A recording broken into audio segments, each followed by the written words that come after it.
কৃষ্ণ দেখো দিদি ভাইয়ের আমি অর্চনা আমাদের শাশুড়ি বৌমা রান্নাঘরে দেখো আমাদের টাটকা চিচিঙে হয়েছে দেখো। এই দেখো কত চিচিঙে ধরেছে দেখো। এই দেখো এখানে কুঁদরুই গাছ আছে, আমাদের তো অর্ধেক ফসল আমাদের গাছে হয়। এই চিচিঙেটা তুলে আর জ্যান্ত টাটকা চিংড়ি মাছ আছে, আর চিংড়ি মাছ দিয়ে তরকারি করে তোমাদেরকে দেখাবো তরকারিটা। এ দেখো আমার বৌমা চিচিঙেটা কাটছে দেখো। যদি আমাদের এই ফসলগুলো ভালো লাগে লাইক কমেন্ট শেয়ার করবে, আমাদের চ্যানেলটা সাবস্ক্রাইব করে নেবে, তাহলে নিত্য নতুন রান্নার রেসিপি দেখতে পাবে।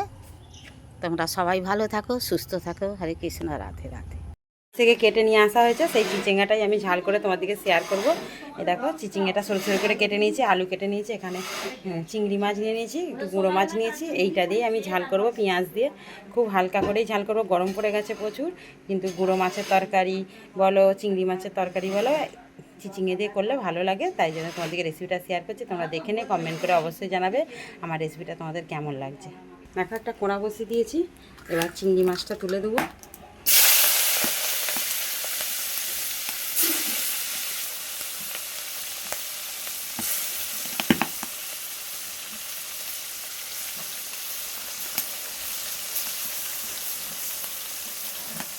এখন ধরো চিংড়ি মাছগুলো ভেজে নিয়েছি, গুঁড়ো মাছও ভেজে নিয়েছি, কড়াই তেল দিয়ে দিয়েছি। এবার চিচিঙ্গাটা তুলে দেবো, দিয়ে ভেজে নেবো।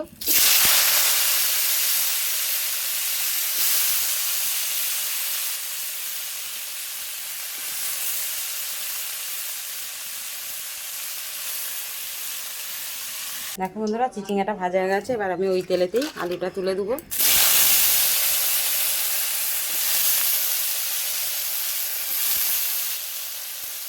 আলুর সাথে পেঁয়াজটাও তুলে দেবো।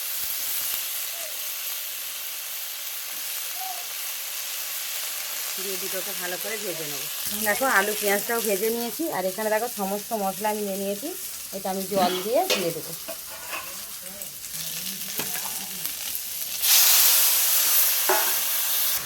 দেখো এবার আমি চিচিঙ্গাটাও দিয়ে দেবো সাথে, দিয়ে নেড়ে চেড়ে আমি জলটা ঢেলে দেবো। এখানে চিংড়ি মাছটাও দিয়ে দেবো।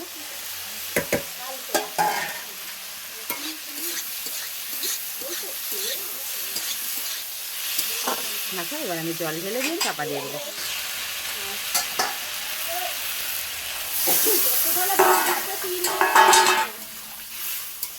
দেখো এবার চাপা দিয়ে দেবো। দেখো বন্ধুরা তরকারিটা আমার হয়েই গেছে। দেখো কত সুন্দর কালারটা এসেছে, ঢেলে নিয়ে তোমাদেরকে আবারও দেখাবো।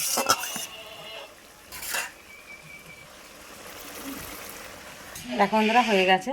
অবশ্যই তোমরা জানাবে কালারটা কেমন এসেছে, তোমাদের কেমন লাগলো অবশ্যই জানাবে। অনেক অনেক ধন্যবাদ।